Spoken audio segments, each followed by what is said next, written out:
আসসালামু আলাইকুম রহমতুল্লাহ। কখনো কি আপনি মনে মনে প্রশ্ন করেছেন, আল্লাহকে কি আমরা কখনো দেখতে পারবো? এই প্রশ্নটা শুধু আপনিই না, হাজারো মানুষ করেছে, এমনকি নবীগণও এই প্রশ্নটি করেছে। মুসা আলাইহিস সালাম আল্লাহ তাআলার সাথে কথা বলেছেন, কিন্তু যখন বললেন, হে আল্লাহ, আমি আপনাকে দেখতে চাই, আল্লাহ বললেন, তুমি আমাকে দেখতে পারবে না। পাহাড় যদি স্থির থাকতে পারে তাহলে তুমি আমাকে দেখতে পারবে। আর পাহাড় ধ্বংস হয়ে গেল। এটা আমাদের শেখা, এই দুনিয়ার চোখে আল্লাহর নূর সহ্য করা ক্ষমতা আমাদের নেই। আল্লাহর নূর এতটাই শক্তিশালী, এতটাই মহিমান্বিত। বন্ধুরা, আপনি কখনো ভোরবেলা সূর্যের দিকে সরাসরি তাকিয়েছেন? চোখে পড়ে যায়, তাই না?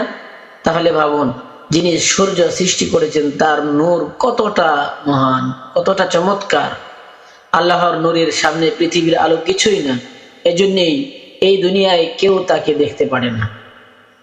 আখিরাতে জান্নাতে আল্লাহ তার প্রিয় বান্দাদেরকে নিজ মুখামুখি দর্শন দিবেন। এটা হবে জান্নাতের সর্বোচ্চ পুরস্কার। রাসূলুল্লাহ সাল্লাল্লাহু আলাইহি ওয়াসাল্লাম ইরশাদ করেছেন, তোমরা তোমাদের প্রভুকে পরিষ্কারভাবে দেখতে পাবে, যেমন পূর্ণিমার চাঁদ দেখো, কোনো বাধা ছাড়া। সহিহ বুখারী। এই দুনিয়ায় আমরা যদি নামাজ কায়েম করি, গুনাহ থেকে বাঁচি, তাকওয়া অবলম্বন করি, তাহলে সেই বিশেষ পুরস্কার আমাদের জন্য অপেক্ষা করছে, আল্লাহর দিদার। কত বড় সৌভাগ্য সেটা!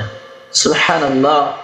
আজ আমরা যাকে অনুভব করি, দোয়া করি, ভয় করি, একদিন তাকেই দেখতে পাবো। কতটা ভালোবাসা নিয়ে সেই দিনটা আসবে ভাবুন তো একবার।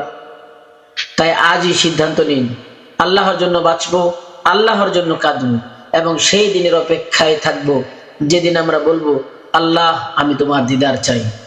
আল্লাহ তাআলা আমাদেরকে সেই সৌভাগ্য দান করুন, আমিন। দেখা হবে পরের কোনো ভিডিওতে। আসসালামু আলাইকুম।